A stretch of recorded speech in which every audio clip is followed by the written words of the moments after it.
Hi, my name is Gary McLaughlin. I am a Master of Arts in Journalism graduate from the University of Ulster in Coleraine. I now work as a content manager for Intact Software, a leading ERP software provider located in Dundalk, Ireland, with offices also in the UK.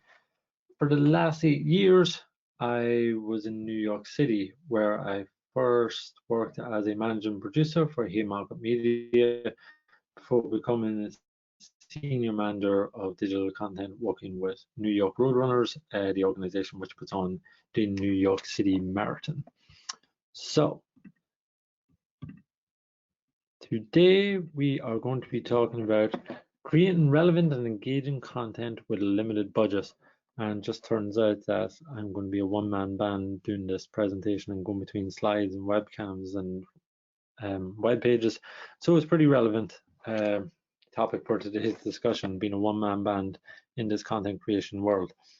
So with that, the thing is, we're going to talk about, you have thought about it and you want to create content.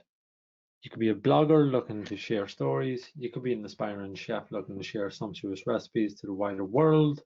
Or you could be just looking to kickstart your brand, looking to spread word about your products. No matter what you are, just remember the main rule of content creation. And to me, that is create the right content for the right audience using the right medium. Anyone can create good content, but if you use the wrong medium, it won't reach the correct audience, and thus your efforts will be wasted. That's very important and will be the foundation that this webinar is basically built on. There are so many brilliant content creators out there, but they are not using the right platform to reach the right audiences, and thus their content is just not engaging on the levels that it should or deserves to. So think about it, you're creating all that great content, but because you put or re-put it on the wrong medium, or because you try to engage the wrong audience, then it's just not being read by anybody, it's not being engaged with, and that's a shame, and it's not something you want to put all your hard work into for something to not work. So, step one, let's focus on the last part of the sentence, using the right medium. Because when you nail down the medium at the beginning of your content creation journey, then you have a direction to go in. And this is ultimately going to be your roadmap for success. So if you want to produce short or long form content, you have a plethora of options. Years ago, it seemed a lot simpler. Because if you wanted to create long form content, then you'd be looking at starting a blog or a website. If you want visual content, then obviously Instagram was probably your go-to method. However, over time, these platforms have morphed and they've changed as content creation techniques have evolved to meet the changing needs of audience behaviors, which we will address later. So with that, I'm going to take you to what I believe are the most popular content platforms out there. And the best of what a lot of them are, they come free or at a very relative low cost. A lot of them also come with pre-built audiences waiting to be reached with engaging content also. So let's have a look at the platforms themselves. I'll just stop sharing that. Now, so which platform suits you? Let's look at each one while remembering the golden rule. There's Facebook, Twitter, Squarespace, WordPress, Instagram, Medium, LinkedIn, and YouTube. Now, traditionally, WordPress and Squarespace are the market leaders in creating stunning, low-cost, or in some cases, free websites. Myriad blogs and websites are set up daily on these platforms. And the evolution of the site and users on it mean that these platforms can be set up for virtually anything, whether it's a photography website, a blog, a news website, an artist selling paintings, or a brand selling products. So I'm going to talk you through just each platform really quickly and why I think they're the best in their respective fields of what they do. So just give me a second. I'm just going to load up some relevant pages, which I think will help me add a bit of context to what I'm talking about here. So first of all is WordPress. So WordPress.com rather than .org allows you to build comprehensive websites right out of the box for a very relative low cost. Starts at around €8 a month, which is a couple of cups of coffee a month. I say .com rather than .org because when you go into .org, you're going to be looking at your own hosting options, which can get a little bit technical out there. You might have to know more than the average person at website hosting in order to pull that off. But if you use .com, WordPress do all the heavy lifting in the background for you. So first of all, you can see 37% of the web is built on WordPress. That's very impressive. And with stats like that, it just shows you the popularity of WordPress.com in the last 5 to 10 years. So using WordPress, when you build it, one of the great things about WordPress when you build a website on it is that they give you many different themes or options out there and variants for what you can do on the website. For instance, here's a spectacular theme that can be used for a photography-based website. So if you're interested in setting up a visual type website, just look at this theme. It looks beautiful because it puts great use on the imagery. Whereas if you go over to this theme here, it shows you what it looks like if you set up a news type website or a blog. And one of the great things about WordPress is you can see here what they do is they automatically resize your website and your content for the device that you're using. So you don't need to be a CSS guru or a web developer. The technology does it all for you, allows you to focus on your content. And that's great because you don't want to be spending your time fixing up HTML or trying to solve web development problems. You want to be focusing on your content. You want to be focusing on what you want to spend your time on. So the other great thing about WordPress is that it's got a very impressive inventory of plugins. So say you wanted to start distributing a newsletter from your website, but you don't have a clue how to do it. WordPress's library of bolt-on plugins make it really simple for you to do this. And the same thing where if you want to reach a wider audience, but you just need a little bit of help, WordPress has many SEO plugins that will help maximize your audience reach. For instance, another thing, Intact's website itself, intactsoftware.com, is actually built using WordPress technology. So we're really impressed with it. We love it and we believe in it. One of the competitors to WordPress out there is Squarespace. So Squarespace, very similar to WordPress, drag and drop elements, allowing you to build a website. But if you're not very tech savvy and you're looking for a stunning visual feed for your site, I would check out Squarespace. It does all the complicated back-end stuff for you. So it just allows you to spend your time on your content. So very similar to WordPress. It allows you to pick many different templates, gives you guidelines on what you should or what you could be looking for in the template. So if you're a blog or a podcast, it gives you many different themes and options there.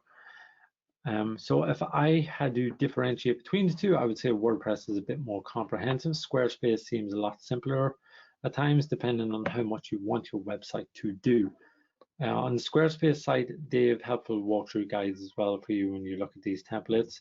For instance, if you don't exactly know what you want, there is a part on the website that will allow you to get help from Squarespace expert team on what your website should look like or do. The other website out there that is now a disruptor to Squarespace and WordPress and has grown in popularity is a website that is powered by Medium. So mediumitself.com has now 120 million curious readers and grown. No ads, no problems. It's basically, this was created for writers of great content and to create a community of writers that will be interested in their content. However, people I know, such as a family member of mine, had used the platform to set up a sports website where they were covering football, rugby, GAA, athletics, golf, other sports, and they were able to maximize visual content on the website using this platform.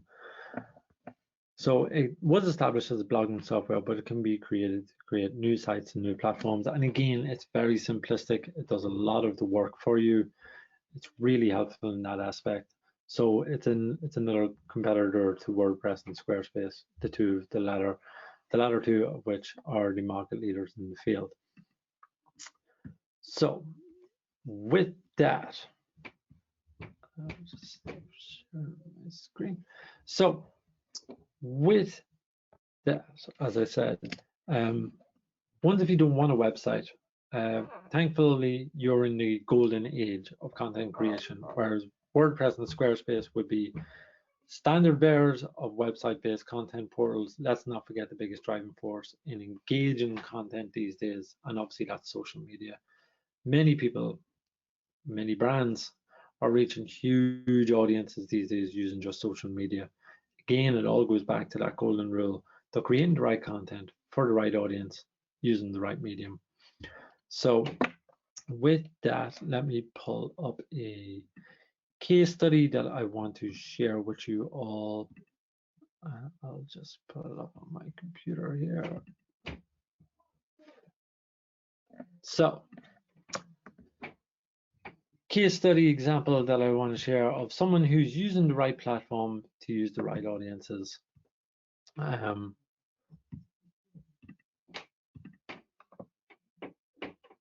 unless you've been living under a rock for the last few years, this is Dwayne "The Rock" Johnson, Hollywood's own global superstar himself. So The Rock leverages his Instagram account as his main content portal. Now I know what you're saying. If you had the reach of The Rock, 186 million followers on Instagram, then reaching people with content is not a problem. But that's the thing. As an actor, producer, family man, The Rock is too busy to sit down and blog about his life, his projects, his political affiliations, or his brand. Instead, what he does is he leverages Instagram and he duplicates the content over to his Twitter feed to record quick 1-minute videos that gives his fans behind the scenes access to him. And because they can see him speak, they know it's coming from him. It's authentic, it's quick, it's relatable, they can engage with it. But again, we're all not The Rock. But the way people consume social media these days has opened up new opportunities for content creators. And with that, I just want to bring up another page pretty soon. So for example, if you're a business professional, you will recognize this website.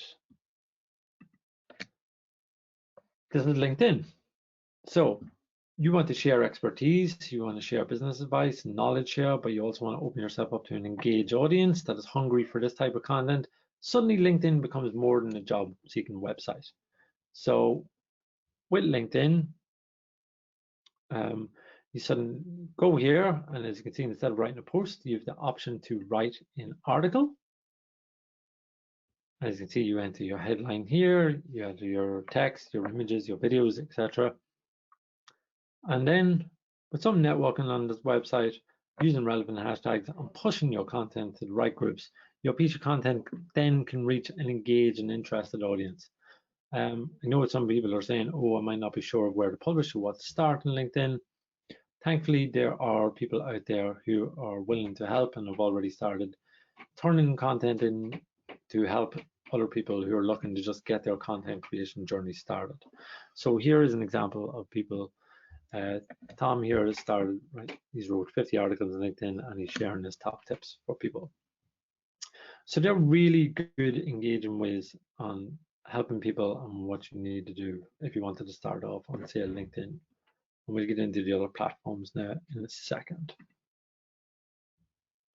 So I'll just stop sharing. There we go.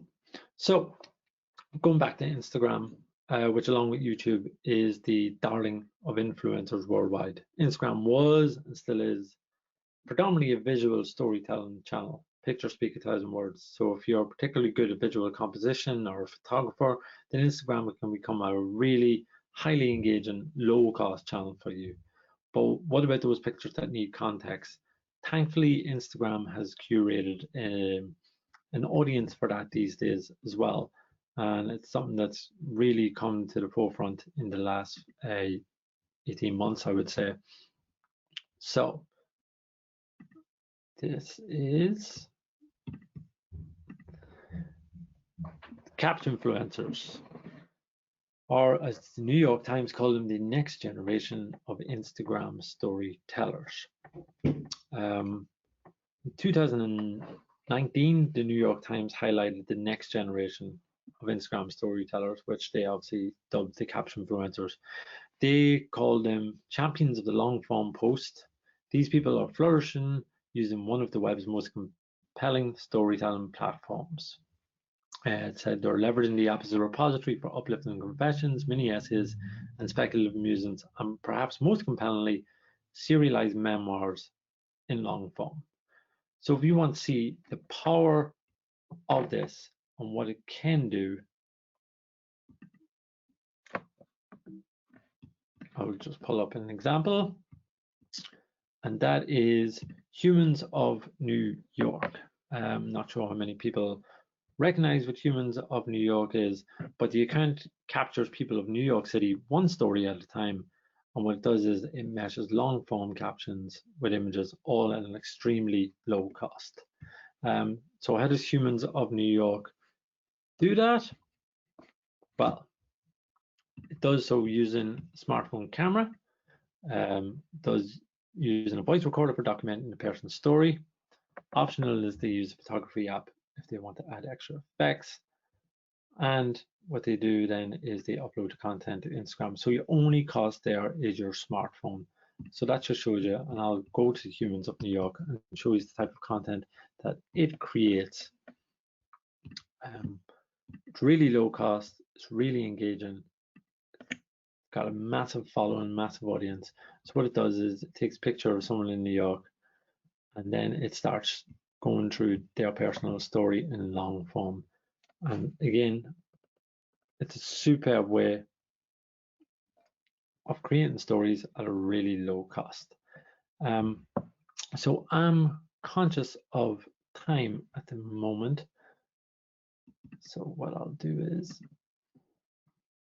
I'm conscious of time. So while I've discussed some of the best storytelling vehicles out there, from WordPress to LinkedIn to Instagram, there is a question, how do I start? How do I start creating content? Again, let's go back to the main rule. Create the right content for the right audience using the right medium. Now that you have the medium and probably your audience in mind, let's focus on the content. For those on a low budget or those who are one-man band, it can seem quite daunting. I'm doing this whole webinar by myself and going between many screens, and it is slightly daunting and it's a bit of work. But today, all content creators basically need to create their content is this one item: smartphone. It helps to have a personal computer too, just to help with the volume of work. But if you have a relatively up-to-date smartphone, then this suddenly becomes a personal content studio within your hand. I'm an iPhone guy, and over the last decade, there are some things, here are some things I should say that I've done with my iPhone. So in the last decade, I've been able to edit and update websites on the fly using Safari or using apps such as WordPress and Squarespace, and I've done it from multiple locations, whether it's been in stadiums for sports, whether it's been on the ground for news beats, whether it's been out in the field at award shows, updating websites from industry events. I've done it from a lot of different places. I'll just pull up an example as well. So when I was with the New York City Marathon, where is that? I'll pull that up. There we go. So when I was with the New York City Marathon,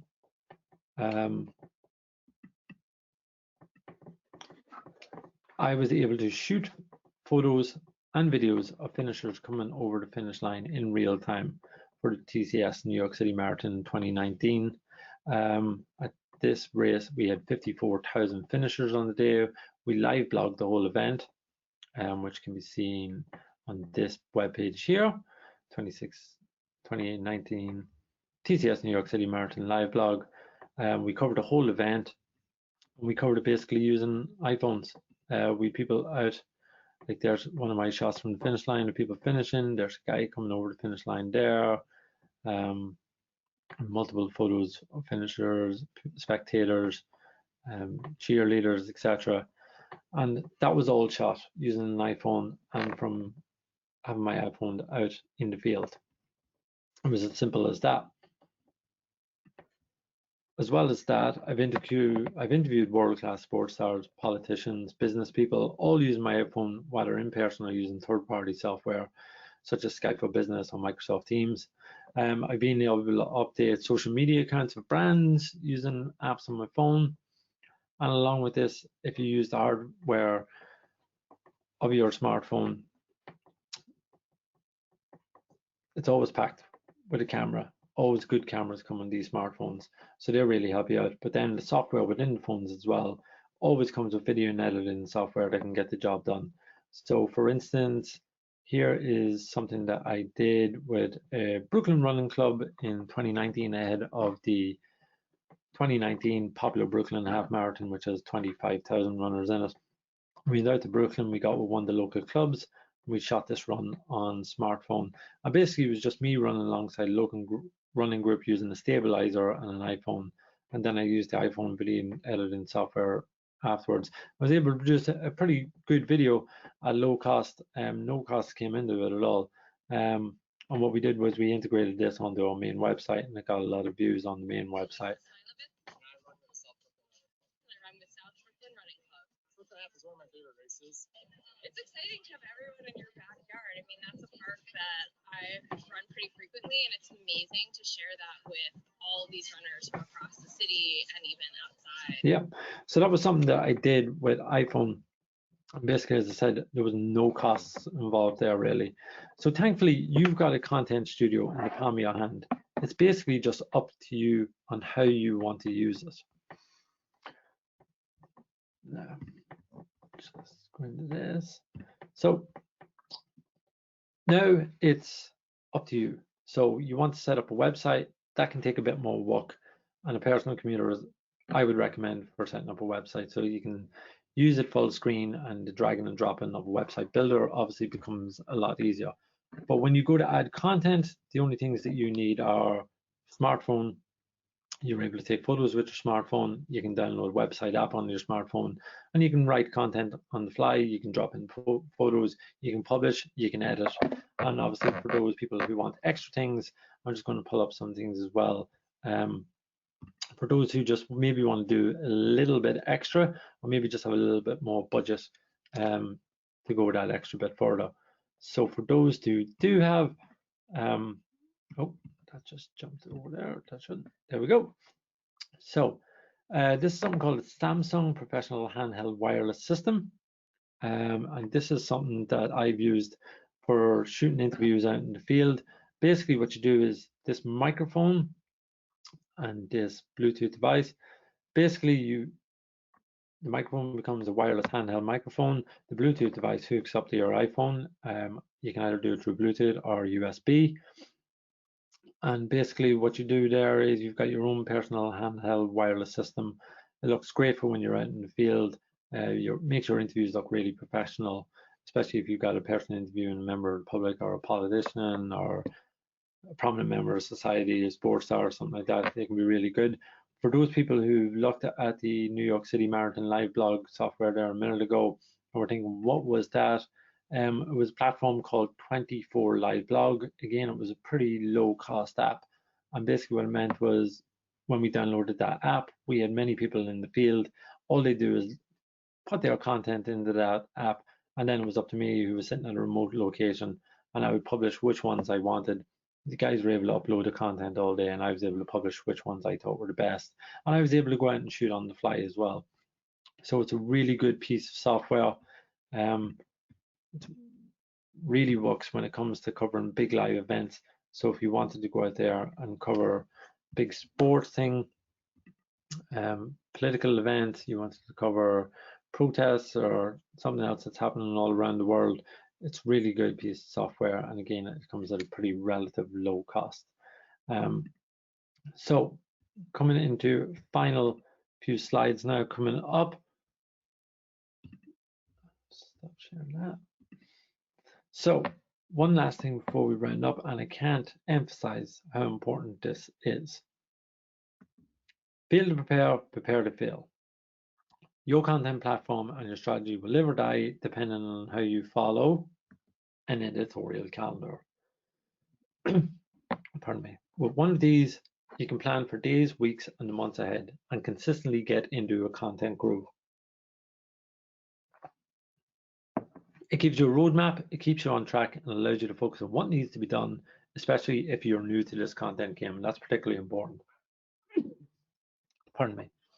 Without one, you're going to stumble from day to day, and you might struggle to get that consistency needed to build and retain an engaged audience.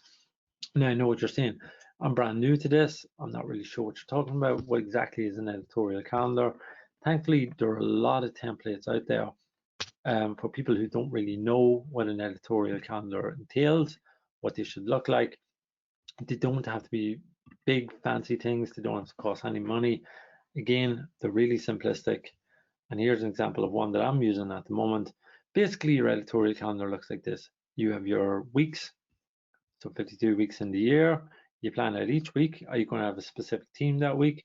Here's each day in the week. What type of content is going to be? Who's going to be the author of the content? I've got categories in here because of what category it's going to be in.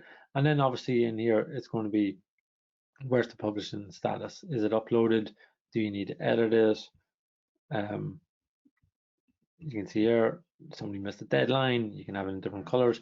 So basically, it's how you plan your week to week. Without one, you're going to struggle because you're going to be going day to day. And if something falls through the cracks, you're going to think that's not a big deal. But after a while, the more and more things that fall through the cracks, they become a big deal because you start losing your consistency.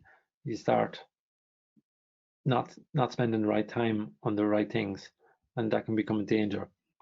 So final thoughts just before we get to the very last slide, which is going to be key takeaways. On the topic of creating content, if you're a small organization or you're a one-man band, you want to reach an engaging audience and you're starting from scratch, look at competitors in the market, write down a list of what they do well and what they don't do well, and then see how can you be different than them. Look at what they're not doing well and see is there room to capitalize on what they're not doing well. Do the opposite. Do something different. Don't go out and do the exact same thing as the large rival because you're not going to get the audience share. They have the audience share. You got to do something different. You got to find that little niche that'll make you better and get an audience that's sick of maybe looking at the same type of content all the time. You're going to be fighting for audiences that are already have something there that's similar. So look to see how you can be different. Look to see how you can attract a different share of the market. And with that, I'm just going to finish on some key takeaways, just to really emphasize on what this whole thing has been about and what I've talked about earlier on. So I'll just pull those up now. So key takeaways. Focus. Think of your audience and think, what is my subject? That will help determine your medium or your platform. Next, focus on the content. Think about how you're going to create it. Think of what tools do you need? Do I need a smartphone? Do I need apps? Do I need a personal computer? Think about stuff like that before you start creating content, because otherwise you're not thinking of the roadmap to success. You're already going a few steps ahead, and before that you might need to go back, and at that point it'll all seem a bit too jumbled and you'll start rethinking things. Put a system in place. As I said, create an editorial calendar. I can't emphasize that one enough. When it comes to publishing, take your time. You didn't put all this effort in just to rush the publishing phase and mess it all up. HD quality and polished work isn't even as important as it once was, unfortunately, but you want your finished product to look really good. Otherwise, you're going to get a reputation as a poor quality producer, and that's something that can be tough to shake off, especially if you're, for instance, a photography publisher. You don't want to be putting out poor pictures out there, or else nobody's going to take the time to look at your product. And finally, building your audience. This is going to be the hardest thing for any content creator. It still is for every brand, for every content creator, for every influencer. This will consume your time going forward, and it's something you're going to need to work on every day. That's the content business, and that's a whole different topic. But building your audience, it's going to be really difficult, but doing consistent stuff by having an editorial calendar, by following through in your content and building that library of good content, will help you build your audience. So hopefully that was helpful to everybody. And hopefully that helps when it comes to the whole thing of creating relevant and engaging content with a limited budget. Again, I'm Gary McLaughlin. I'm currently with Intact Software. This is my email address. I'll happily take any emails, calls, texts. I'll help in any way, shape, or form. I was once at the beginning of my content journey when I came out of college, and all the help that I got, really appreciated it. It's amazing just when people take the time just to reach out and give you 5-10 minutes of time, or helpful things, or just pass their eye over things and give you feedback. So if you want to reach out to me either through my email address or through my LinkedIn account, feel free to do so, and I'll help you in any way, shape, or form that I can. Thank you, and hope you enjoyed it.